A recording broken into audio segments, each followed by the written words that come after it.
आज भगवत गीता के अध्याय 3 का 12वां श्लोक है। यज्ञ के द्वारा बढ़ाए हुए देवता तुम लोगों को बिना मांगे ही इच्छित भोग निश्चय ही देते देते रहेंगे। इस प्रकार उन देवताओं के द्वारा दिए हुए भोगों को जो पुरुष उनको बिना दिए स्वयं भोगता है वो चोर है।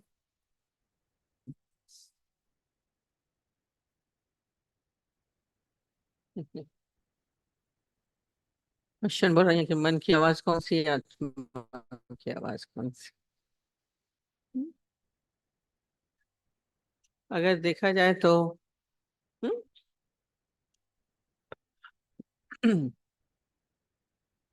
भगवान की आवाज क्या है, वो तो शून्य है, खाली है, शांत है।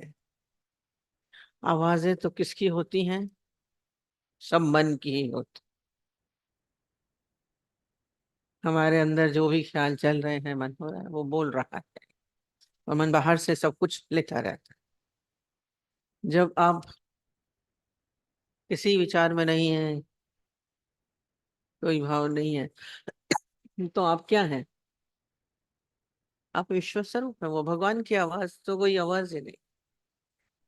शून्य में क्या आवाज? शांत। सब हमारे मन अपनी सारा समय कुछ ना कुछ उधेड़ बुन करता रहता है। ये सही है, ये अच्छा है, ये गलत है। ये सब ड्वेल माइंडेड होते हैं। दो ही मन, सब मन की ही आवाजें हैं दोनों।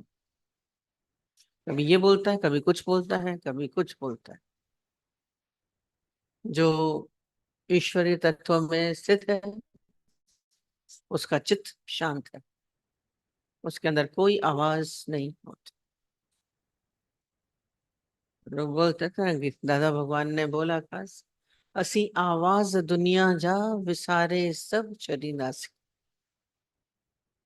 हम संसार के सारे आवाज बंद कर देंगे, भूल जाएं।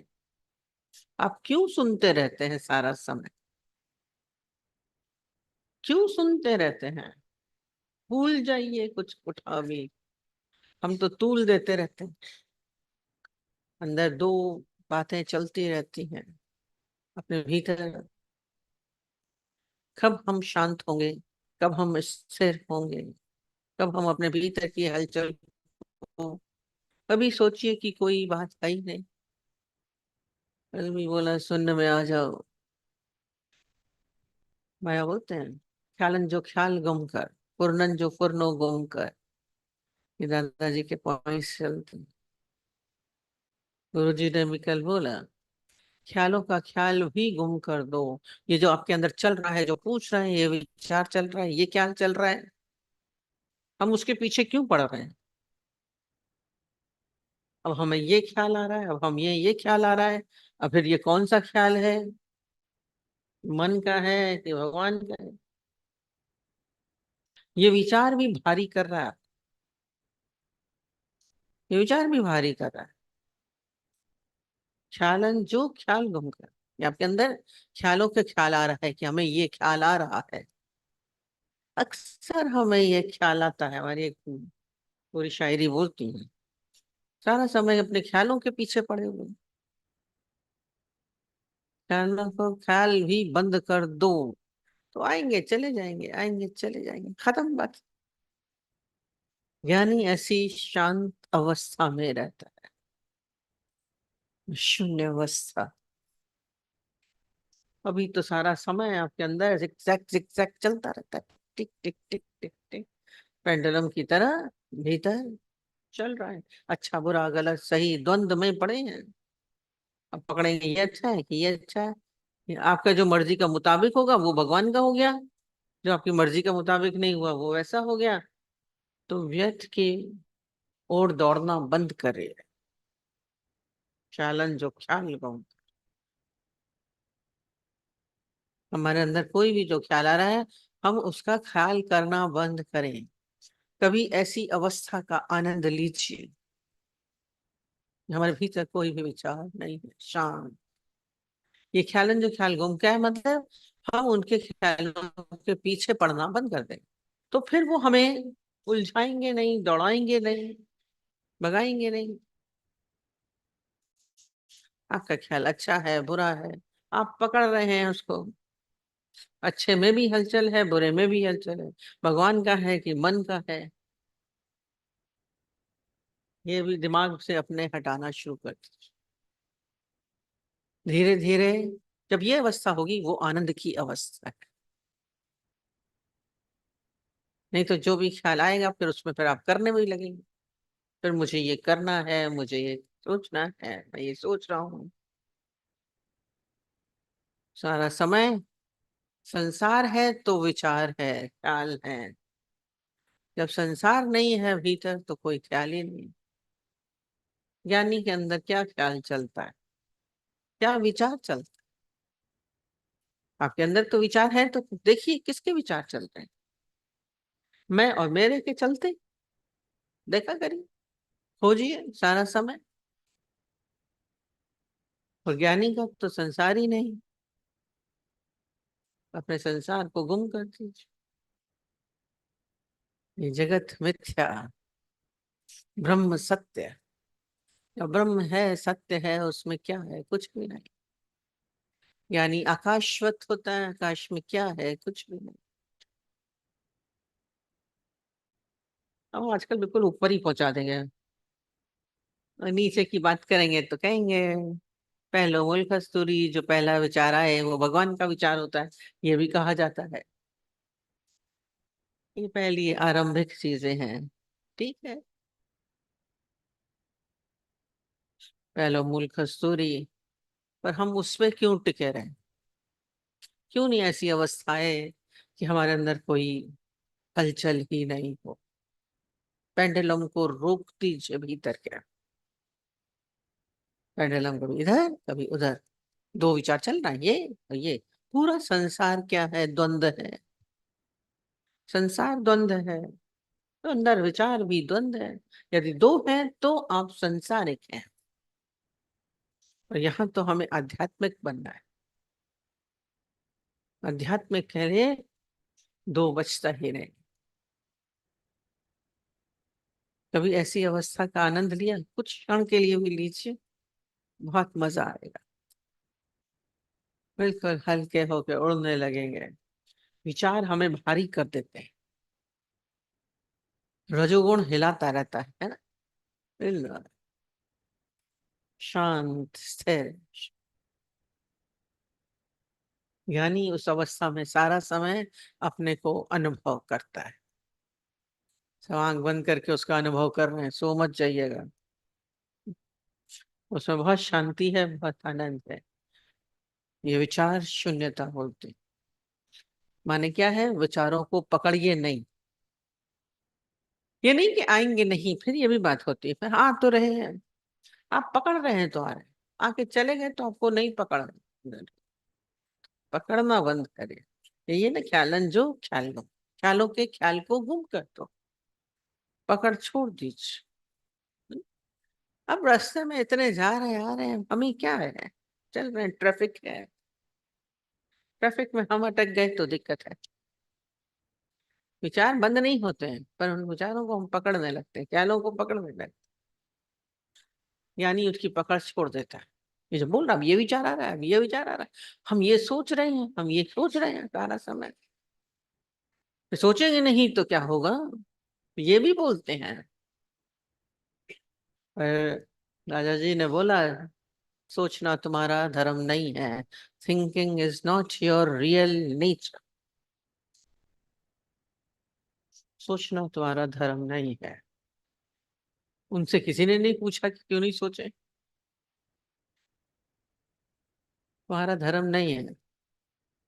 अधर्म करोगे यदि सोचोगे। सोचण वारे अग में सोचे छड़ियो, लिखण वारे अगे सोचे। सोचने वाले ने सोच लिया, लिखने वाले ने लिख दिया, तो हम क्यों सोचे? क्योंकि आप अच्छा बुरा इसीलिए ही बोल रहे हैं, भगवान का अपना क्यों बोल रहे हैं? क्योंकि आपको कुछ उसमें करना है। जब कुछ करना नहीं है तो कुछ ख्याल में नहीं आएगा। सब कनेक्टेड है। एक ही बात से लेके जाएंगे तो पता नहीं कहाँ से कहाँ पहुंच जाएंगे। अपने को शांत करिए। बाहर का ख्याल जैसे ही आए आएगा क्या है, सोचता भी क्या है, या तो पास्ट सोचता है या फ्यूचर सोचता रहता है। ख्याल आ रहा है अच्छा चाहे बुरा, नींद से उठे हैं, अब रजोगुण आया है तो अब क्या करें, फ्यूचर सोचेंगे, ये हमारे साथ ऐसा हुआ वो सोचते हैं। अब सारा समय देखिए तो यही सोचते हैं, ये अच्छा है बुरा। ज्ञानी लिव इन द प्रेजेंट, अभी में कुछ है ही नहीं, जो है हम कर रहे हैं। ठीक है, अभ्यास करिएगा तो अनुभूति भी होगी उसकी। दिमाग को भारी मत करिए, सारा समय भारी होते जाते हैं। बड़ी उम्र में आते आते चाल क्या हो जाती है, ढील। बच्चा क्या सोचता है, बच्चा क्या सोचता है, कुछ नहीं। हैं? रो रहा बस, भूख लगी क्या कर, रोया खा लिया, फिर नींद आई सो गया। बी लाइक अ चाइल्ड, उसको सोचना है कुछ। और आप तो इतना सोचते हैं कि नींद ही हराम हो जाती है। सारा समय फिर करना है, अब ये करना है। हम सोचेंगे नहीं तो करेंगे कैसे। पर क्या आपके सोचने से हो जाता है? होता वही है जो मंजूर है खुदा है। कभी अपने को उस बहाव में छोड़ के देखिए। उस दिन बोला फ्लोटिंग छोड़, जो जहां भाव जा रहा है जाने दो। उसमें फ्लोटिंग में बहुत आनंद होता है, बहुत शांत होता है, कोई हाथ पैर नहीं मारते। भीतर के उस विचार शून्यता का आनंद लीजिए। ठीक है, आ जाए गीता के ऊपर। एक ही प्रश्न था तो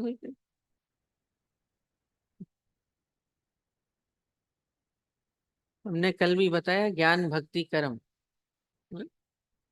ज्ञान यह है कि इसमें कुछ भी नहीं है, अपने में स्थिति है। भक्ति में सारे कर्म है, वो अच्छे लगते हैं, कर्म भी होते हैं। तो मन में तीनों चीजें चलती रहती हैं सब।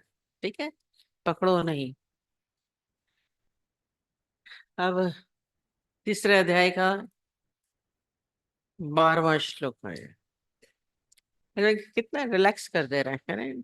यज्ञ के द्वारा बढ़ाए हुए देवता तुम लोगों को बिना मांगे ही इच्छित भोग निश्चय ही देते हैं। हम्म? सारा समय मनुष्य को क्या है, डिमांड रहती है, ये मिल जाए, ये मिल जाए, ऐसा हो जाए, ऐसा हो जाए। हमारे भीतर कामनाओं का ढेर होता है और उसमें हम सारा समय मांगते में बैठे रहते हैं। कामनाओं के कारण हमारी भगवान से सारा समय मांग होती है। पर यहाँ कितना अच्छा बोल रहे हैं, यज्ञ के द्वारा बढ़ाई हुए देवता तुम लोगों को बिना मांगे ही इच्छित फल देते हैं। कह रहे खाली आप अपना सामने जो भी कर्तव्य आ रहा है, जो भी कर्म आपके सामने आ रहा है, उसको क्या करिए, उसको अच्छे से कर जाइए। उत्साह पूर्वक बोलते हैं, नियम पूर्वक। अभी जो बार बार जो भागने की कोशिश कर रहा है, उसी को ही बात बोल रहे हैं। जो आपका कर्तव्य है आपके जीवन में, उसको उत्साह पूर्वक करिए। करना पड़ रहा है वाली, बंधने वाली चीज नहीं होती है कि हमें बच्चों को पालना है, हमें इनको पढ़ाना है, हमें नौकरी करनी है, हमें बिजनेस करना है। नहीं, बोला जो आपके कर्म है, आपके कर्तव्य है आपके जीवन में। पंडित का काम है, वैश्य का काम है, शूद्र का काम है। या आपके जीवन में अब तो ये सब नहीं चल रहा है, जो भी आपके जीवन में कर्म सामने आ रहा है, जो आपका कर्तव्य, बोला क्षत्रिय का कर्म है युद्ध करना। तो जो आपका कर्म आपके सामने है, उसको कैसे करिए, नियम पूर्वक और उत्साह पूर्वक।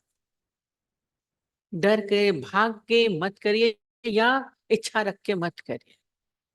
बिजनेस अभी शुरू करेंगे उससे पहले ही कितना फायदा होगा कि नहीं होगा, पता नहीं होगा कि नहीं होगा, उससे टेंशन हो जाती है। उत्साह पूर्वक हम कर रहे हैं, तो जब आप उत्साह पूर्वक बोलेंगे तो क्या बोल रहे हैं, देवता उन्नत करो, देवता तुमको उन्नत करेंगे। जो भी काम आप करिए, आपके सामने आया, वो भगवान को अर्पण करके कर, परमात्मा को अर्पण करके। जो उनके लिए कर रहे हैं, अपने लिए नहीं कर रहे हैं, अपने भोगों के लिए नहीं कर रहे, उनके लिए कर रहे हैं। तो क्या होगा, फिर भगवान, उनके देवता भी आपको क्या करेंगे, अपने आप सब कुछ देते हैं। बोल रहे हैं देवता तुमको उन्नत करेंगे, जो आप मांगेंगे भी नहीं वो आपको मिलेगा। ये बड़ी ऊंची चीज है। और यदि हम मांगेंगे, मोस्टली सबके अंदर काम करने से पहले इच्छा होती है। मांगने की जब हमारे भीतर चाह उत्पन्न होती है भोगों की, तो क्या हो जाते हैं, हम भिखारी हो जाते हैं। भिखारियों को कैसे देते हैं आप? छूटने के हिसाब से, तंग होके, गुस्सा होके, या कम हो करके देते हैं।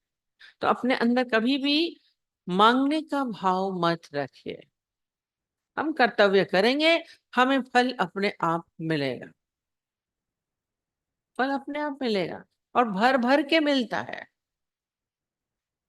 परमात्मा के राज्य है यहाँ पे, आपने अर्पण कर दिया।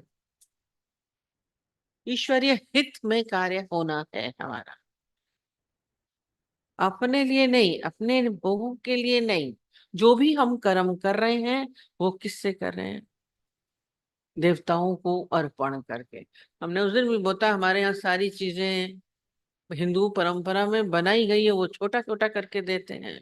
सूर्य को जल देते हैं, गाय को रोटी दे रहे हैं, देवता उनको दिया जला रहे हैं। ये सब देवताओं को अर्पण करने वाली चीज बाहर से करी है।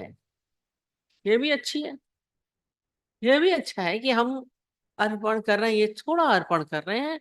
पर जो भी कुछ है, जो भी कर्म है, वो हम समझें कि हम देवताओं को अर्पण कर रहे हैं, अपने लिए नहीं, अपने सुख के लिए नहीं। हम दूसरों के सुख में करें, क्योंकि जो भी मिल रहा है उसकी तरफ से मिल रहा है। डिमांड रख करके नहीं करिए, मांग करके नहीं। हम तो मंदिर में भी जाएंगे तो मांगना शुरू कर दें। आप देने जाइए ना। हमारे यहाँ देखिए परंपरा है देने की। फूल भी दीजिए, जल भी चढ़ाइए, धूप बत्ती जलाइए। क्या होता है, दिया जलाइए, प्रकाश दे, देने का है। भोग लगाते हैं, फल रखते हैं, देने की प्रक्रिया है। वहां जाके जब आपने दिया, देखिए, हम तो कहते हैं बड़ा रखता नहीं है। आप किसी बड़े को कुछ दीजिए, वो क्या करेगा, रिटर्न आपको डबल करके देते हैं बड़े लोग। ये हम लोग क्या चलता है। तो आप खाली अर्पण करिए, ये आपका कर्तव्य है। देवताओं को, भगवान को आप अर्पण करिए। वो बोला अपने आप आपको उन्नत करेंगे। पर वहां जाकर के हम क्या करते हैं, हम मांगना शुरू कर देते हैं। भगवान ये कर देना, भगवान नौकरी दिला देना, भगवान बिजनेस चला देना, भगवान स्वस्थ कर देना, बच्चों को अच्छा कर देना, बेटी की शादी करा दो। अभी ये कहेंगे बेटी की शादी नहीं हो रही, चिंता हो रही है। आप इच्छा से, प्रार्थना भी आपकी इच्छा वाली होती है। कहते हैं, अगर प्रार्थना इच्छा वाली है तो समझ लीजिए वो जहर है। अच्छा नहीं, हम भगवान से नहीं मांगेंगे तो किससे मांगेंगे? अरे आप दीजिए, वो डबल करके खुद ही दे रहा है। और जब आप खाली मंदिर में जाइए, क्या बोलिए, धन्यवाद परमात्मा, तूने मुझे बहुत कुछ दिया, तुझे देते हुए नहीं देखा, झोलियां भरी देखी, गाते हैं। कभी ऐसे भाव आता है, तूने भगवान बहुत कुछ दिया। और वो देखिए आपको बिना मांगे आपके भर देता है, वास्तव में झोलियां भरी होती। और बोलते हैं वो क्या होगा, बिना मांग आप धन्यवाद देंगे, ये क्या हुआ, अमृत तुल्य हो जाता है। हम लोगों ने अपने को मांगने वाला किया। जीसस ने बोला, यदि तुम मांगोगे तो तुम्हारे पास जो भी है वो भी छीन लिया जाएगा। हम लोग पढ़ते थे। और अगर नहीं मांगते हो तो परमात्मा का राज्य तुम्हारा है। हम परमात्मा के राज्य को क्यों नहीं मांगते? द किंगडम ऑफ गॉड, इसमें लिखा था ईश्वर का राज्य तुम्हारा है। मांगोगे तो छीन लिया जाएगा, और नहीं तो तुम्हें भर भर के मिलेगा, राज्य मिल जाएगा, किंगडम ऑफ गॉड। हम मांगते ही हैं। हम अंदर में परमात्मा के राज्य की चाहना क्यों नहीं करते? हम रोज बोलते हैं, भगवान कहता है मुझसे मुझी को मांग ले, मुझसे मुझी को मांग ले। कितना इजी काम बोलता है। राजा के हाथ पे सर रखा, दासी ने तो पूरा राज्य उसका हो गया, बाकी सब रानियों ने तो कुछ कुछ मांगा था, वो दे के प्रसन्न हुए। पर हम पूरा उसको ही मांग ले, तरीका है अपने अंदर की मांगों को खत्म कर दीजिए, भीतर की इच्छाओं कामनाओं को उसको भस्म कर दीजिए। बिल्कुल हम केवल ईश्वरीय चिंतन में, भक्ति में हम आ जाए, रमन करें। जब आप मांगते हैं तो क्या होते हैं, आप भिखारी होते हैं। और जो भिखारी होता है उसके चेहरे पे आपने प्रसन्नता देखी है? उदास मायूस कैसे मरा हुआ रहता है, कभी भी प्रसन्न नहीं होता है। तो आपके भीतर यदि डिमांड्स है, मांग है, चाहे वो भगवान से ही हो, किसी से भी अगर हमारी डिमांड है, हम प्रसन्न चित्त नहीं हो, हम भगवान से तो मांग रहे हैं, आप कहीं ना कहीं खाली हैं, भिखारी हैं, आपके भीतर प्रसन्नता नहीं होगी। सिर झुकाते ही मंदिर में आपके अंदर डिमांड शुरू हो जाती। क्यों? भिखारी पसंद नहीं आता किसी को, भगवान को भी नहीं पसंद आए। आप दीजिए, वो भर भर के आपके पास आएगा। सब चीजें, वस्तुएं हम तो देखते हैं धकेलते हुए आती हैं, खाली तू मेरा बन के तो देख, सारी दुनिया को तेरा न बना दूं तो कहना। ये भाव हम अपने में लेके आए, उस पूर्णता का अनुभव। कहते भिखारी मत बनिए, सम्राट बनिए, सम्राट बनिए। सम्राट कैसा होता है? कनकी से चलता है और उसके पास सब कुछ होता है। सम्राट कभी मांगेगा जाके कहीं पे कुछ भी, मुझे ये दे दे, मुझे ये दे दे, मुझे ये दे दे? नहीं मांगता। तो अपने भीतर हम वो सम्राट वाली भावना क्यों नहीं रखते? राजा गुरुजी को सब बोलते थे सम्राट है, सम्राट कौन होता है? उसका पूरा साम्राज्य उसका होता है। वो वाली अंदर में हमारे फीलिंग होनी चाहिए। सम्राटों की तरह जिए, भिखारियों की तरह जीना बंद कर दीजिए। धन मिल जाए, पदार्थ मिल जाए, गाड़ी मिल जाए, बिजनेस मिल जाए, शादी हो जाए, लड़का मिल जाए, लड़की मिल जाए, संतान हो जाए, नौकरी हो जाए, वो बोले दामाद आ जाए, क्या क्या हम मांगे बैठे? तुच्छ चीज है। आपके आगे आप कर्तव्य करते रहिए, सब काम अपना खुद ब खुद होगा। जब हम उस भक्ति में लग जाते हैं तो सब काम अपने आप होता है। आप क्या कि निस्वार्थ भाव से एक दूसरे को नत करते हैं, मांगने की बात खत्म हो जाती है, स्वार्थ खत्म हो जाना चाहिए। किसी से भी स्वार्थ नहीं हो, भगवान से भी नहीं। जब आपके भीतर भक्ति होगी, आप परमात्मा से जुड़ेंगे, आपके भीतर मांग उठेगी ही नहीं। वो बोला जिसने सम्राट, जिसने राज्य मांगा, किंगडम ऑफ गॉड, उसके अंदर इच्छा होगी नहीं। यदि आपके अंदर इच्छा है तो अभी आप परमात्मा से नहीं जुड़े, आपके भीतर भक्ति उपजी नहीं। मतलब क्या है? आप जैसे एक बच्चा को माँ सब कुछ देती है, उसके बाद भी बच्चा अगर शिकायत करता है, बाकी ये नहीं दिया, बाकी ये नहीं दिया, बाकी ये कर लेते, तो अच्छा लगता है? पेरेंट्स को खुश होते हैं? नहीं। इतना तो सब कुछ दे दिया, उसके बाद भी ये देखो शिकायत कर रहा है कहीं ना कहीं। तो भगवान ने भी कितना कुछ दिया है आप, कितना कुछ। पहले तो हम बोलते इतना अच्छा शरीर दिया, अब चल रहे हैं, बैठ रहे हैं, उठ रहे हैं। आप कभी धन्यवाद देते हैं? उठ करके धन्यवाद दिया करिए। वो तो धन्यवादी बनो। शुक्राना मुस्कुराना लिख देते हैं, खाली दादाजी का है कि शुक्राना है। जो शुक्राना करेगा वही मुस्कुरा सकता है, जो शुक्राना नहीं गाएगा वो मुस्कुरा नहीं सकता है। शिकायत वाले का वही बोला, सिकुड़ा रहता है, दुखी रहता है, परेशान रहता है। जो हमने परमात्मा को जो मांग लिया, फिर मांग का हम तो सम्राट बन जाते हैं। आप मांग पाएंगे नहीं जब आपके भीतर भक्ति होगी। किसी भगत को मांगते देखा है? उसको नृत्य करते हुए देखा है? भक्तों को नृत्य करते देखा है, मांगते नहीं देखा है। हम बोले बड़े भगत है तो मांग रहे हैं, गलत करते, झूठ बोलते हैं कि हम भगत हैं। आप तो शिकायती हैं, तो भगवान के भगत कहाँ हुए? आप तो भगवान को बहुत खराब मान रहे हैं, गलत मान रहे हैं कि हमको नहीं दिया है, तभी शिकायत हो रही, तभी मांग रहे हैं। मांग सकता ही नहीं है। वो कहते हैं अभाव है इसलिए मांग रहे हैं। अभाव आपको दिखता है, भगवान की तरफ अभाव नहीं है। विवेकानंद की बता रहे थे बहुत अच्छा कि विवेकानंद को कितनी बार वाली बात चलती है। विवेकानंद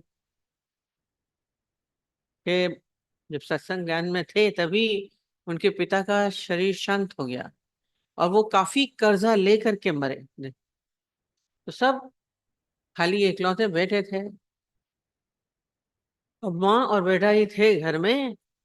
जब वो कर्जा कहाँ से चुकाएं, लोग आके खड़े हो जाने, काम कोई नहीं, विवेकानंद भी नहीं करते थे, खाने को नहीं रहता था, इतना कम था कि दोनों जने नहीं खा पाते थे। कई बार तो जब वो देखता था कि खाली एक जने का खाना है तो माँ तो हमको खिला देगी, देख के जाता था। माँ उसको खिलाती थी, खुद भूखी सो जाती थी। मोह ममता होती माँ की।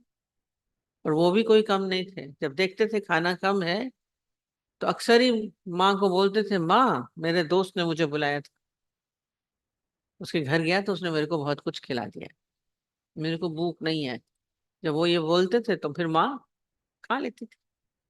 और कई बार वो खुद भूखे सोए, कभी माँ कभी वो। और ये बात कहते हैं जब रामकृष्ण को पता चली कि ऐसे ये भूखा सो रहा है, उसके पास कुछ नहीं है, काम भी नहीं करा, तो जाके बोला तू काली का पुजारी है, जा मांग ले, जा मांग ले। ये कहानी कितनी बार सुनी। अब जब गुरु बोल रहा है, पहले तो तैयार नहीं हो रहे थे विवेकानंद, पर जब गुरु ने बोला खुद तो कर गए काम। और देखिए भक्ति कितनी थी उनके भीतर, कितनी देर खड़े रहे। फिर जब वापस लौटे रामकृष्ण ने कहा मांगा, कहते नहीं। बोले अरे वो तू माँ बोलता है उनको, मांगना, माँ से तो मांगा जाता है, जाकर के बोल देगी तुझे। फिर गया, फिर कितनी देर खड़े होके वापस आ गया, फिर बोला कुछ मांगा, बोला नहीं मांग पाया। 3 बार गया, तीसरी बार फिर भेजा, बोला अब तूने मांगा 3 बार, बोला भेजा है किया। कहता नहीं मांग पाया, तो कहता इतनी देर खड़े होके तू क्या बोलता है, जाता है खड़ा होता है काली माँ के सामने आंख बंद करके, हमें तो लगता है तू मांग रहा है। मैं नहीं मांग पाया, बोला फिर क्या है, बोला कहता मेरे अंदर में तो आया भक्ति रहे, माँ तेरी भक्ति रहे, भक्ति में डिमांड नहीं होती। नहीं मांग पाए, इतना अभाव था। हम बोलते हैं हमारे पास अभाव है तो हम मांगेंगे ना। और विवेकानंद जितना तो आपका अभाव नहीं था कि खाने को नहीं है। पर मनुष्य तृप्त नहीं होता, ये भिखारी ऊपर, वो भीतर से सम्राट थे, सम्राट मांग ही नहीं पाएगा। सिर्फ कह रहे हैं इसलिए। और ये फिर बोल रहे हैं सेकंड लाइन है, इस प्रकार निस्वार्थ भाव से एक दूसरे को उन्नत करते हुए तुम लोग परम कल्याण को प्राप्त हो जाओ। इसमें क्या बोल रहे हैं, जो आपके पास है, जो भी कुछ है, परमात्मा की तरफ से आपको बहुत कुछ मिला है, वो करे क्या है, बांटिए। चाहे धन है, चाहे पदार्थ है, जो वस्तुएं हैं। मैंने बोला कल भोगों का 3 होता है, या भोगो, उससे ज्यादा है तो बांटो, नहीं तो क्या होगा, नाश हो जाएगा। तो जो भी कुछ है वो केवल अपने पास मत रख लो। यदि अपने पास रख लिया तो वो सड़ जाएगा। चाहे वो धन पदार्थ है, चाहे शरीर दिया है, उससे आप जितनी सेवा कर सकते हो किसी की करिए। हम तो बैठे हैं अपना आराम, बीमार पड़ोगे, बीमार पड़ेंगे अगर आपने नहीं रखा तो। बांटना है सब कुछ, जो भी कुछ आपको मिला है। अगर आनंद मिला है वो भी बांटिए, ज्ञान मिला है तो वो भी बांटिए, धन पदार्थ है बांटिए। देने से क्या होता है, प्रफुल्लता आती है, मजा आता है, आनंद आता है। हम बांट सके, दें जो भी कुछ मिला, ज्ञान मिल रहा है वो बांटिए, आनंद मिल रहा है वो बांटिए। देखिए देखिए निस्वार्थ भाव से एक दूसरे को उन्नत करें, वो हमको उन्नत कर रहा है। हम, ये सारा संसार उसी का ही रूप है, देवता ही है, सबको उन्नत करिए। चाहे जीव जंतु, हम बोल रहे कल भी बोला, जीव जंतुओं को भी दीजिए, पौधों को भी पानी देते हैं हम लोग, उन्नत कर रहे हैं उनको। जीव जंतु आपके सामने जो आए उनको भी खिला के उन्नत करिए, प्यार दीजिए, सेवा दीजिए, किसको जो जरूरत है। सब देवता है हमारे सामने जो भी हैं, अब वही देवता कोई ऊपर से नहीं आ जाएगा, आप दीजिए और रखिए, ये गिव एंड टेक चलता रहता है।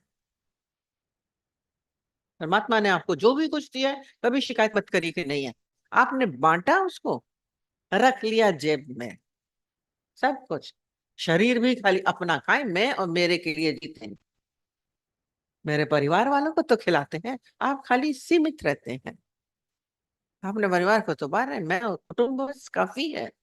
नहीं, बांटना देना चाहिए। अच्छा, बोल रहे थे क्रॉस वेंटिलेशन होना चाहिए, खिड़की दो है पर एक खिड़की आपने बंद करी तो क्या होगा, खाली एक आएगा तो फ्रेशनेस नहीं रहेगी, वो आई खिड़की तो गंद बंद आपके रहने दे, हवा और दूषित हो गई, गंदी हवा तो बाहर निकली नहीं, घुट गया, घुट गया, उसमें आप क्या होंगे, बीमार हो सकते हैं। तो अक्सर ही घर लेते थे पहले, तो क्रॉस वेंटिलेशन होना चाहिए, तो आए और जाए हवा, तो उसमें क्या होता है, आप स्वस्थ रहते हैं। एक खिड़की बना दी काफी है, नहीं होंगे स्वस्थ, माने आए भी जाए भी, हवा आती भी है, हवा जाती भी है, आना जाना होना चाहिए। तो जो भी कुछ आपका है वो दीजिए। अब जैसे खाली आए के रहेगी तो हवा में आप बीमार पड़ेंगे, ऐसे ही जो भी कुछ है वो आपके पास है, बांटेंगे नहीं आप क्या हो जाए, अस्वस्थ हो जाए, जो भी कुछ मिला है। आज कल भी हमने बोला, बुद्ध को बोध हुआ, तो क्या वो बैठे रह गए, नहीं, वापस आए, सबको बांटा, जो आपको आनंद मिला उनको, उन्होंने क्या किया, बांटा, सबको दिया। दादाजी जी बोलते थे निष्काम, निष्काम भी स्वार्थ करते जाएंगे, स्वयं उसमें हमारा स्वार्थ, डिमांड रहती है दूसरा हमें इज्जत दे, ये भी जरूरत नहीं है। हाँ, डिमांड रहती है, हम सत्संग कर रहे हैं तो हमें इज्जत मिले, उसने पानी भी नहीं पूछा, हम उसके यहाँ क्यों जाएं। आप निष्काम भाव से कर सकते हैं, आपको मिला है तो हम दे रहे हैं, हम दिए बिना रह नहीं सकते। यदि स्वार्थ आ गया वहां पे तो सड़ेगा। अरे ये बोला है, सुनो और सुनाओ, तो बोले दादा ने बोला है ना तो इसलिए सुना रहे हैं, पर वहां पे भी आपकी अगर भीतर कोई इच्छा है, कहीं ना कहीं गंदगी जरूर होगी, अस्वस्थता होगी, आप स्वस्थ नहीं रहेंगे। हम तो देखते हैं शारीरिक रूप से भी स्वस्थ नहीं होंगे, मानसिक रूप से भी स्वस्थ नहीं होंगे। ये बहुत गीता बोल रहा है, हम नहीं बोल रहे हैं, बोल रहे हैं। तभी जब आप उन एक दूसरे को देंगे तभी आप कल्याण को प्राप्त होते हैं। कितना गहरा है गीता का, अगर गीता को गहराई से इसको हम लेते हैं, निस्वार्थ भाव से, हो ना, कहीं पे भी आप कुछ करिए, स्वार्थ इतना सा भी नहीं हो। यदि इज्जत की चाहना है तो वो भी स्वार्थ है, मीठा बोलना है कोई बोले, ये भी स्वार्थ की भावना है। उस दिन गुरु जी का हम बताते थे ना, वो सत्संग के लिए जाती थी, उसको उनको डांट पड़ी, उसकी बहनों ने डांटा जिसको सुनाने जाती, तो यहाँ पे आती है, टाइम वेस्ट करती है, पढ़ने के लिए आती है, उसको गुरु गीता भगवान बोलते जाके उसको पास बैठो, उसको सुनाओ, एग्जाम ने तुम्हारी सहेली है, सहेली जाके जब ज्ञान सुनाती थी तो सुनती थी, उनकी बहनें 8-8 बहनें सुनती थी, तुम लोग ये पढ़ाई कर रहे हो कि सत्संग कर रहे हो, क्या कर रहे हो, तुम मत आना इसके बाद, बोला, पर फिर गई, अपमान होने के बाद आप तो नहीं जाएंगे, कितना बस पर गीता भगवान ने बोला नहीं, फिर जाओ, और फिर गए। ये निष्काम निस्वार्थ भाव, एक लिया ना पैसा, लिया ना पाई, पिया ना किसके घर का पानी, ऐसी भावना से निस्वार्थ भाव से कार्य करिए, एक दूसरे को उन्नत करते रहे, माने ज्ञान से भी हम आगे बढ़ाएं, दूसरे किसी भी फील्ड से हम दूसरे को क्या करें, उन्नति दें। प्रशंसा भी आप दे सकते हैं, प्रशंसा दीजिए, सेवा दे सकते हैं, सेवा दीजिए, ज्ञान दे सकते हैं, दीजिए, आनंद दे सकते हैं, दे सकते, आप क्या दे रहे हैं, कैसे उन्नत कर रहे हैं उसको, जीवन को आनंदमय बने, कल्याणकारी जीवन होना चाहिए। ठीक है।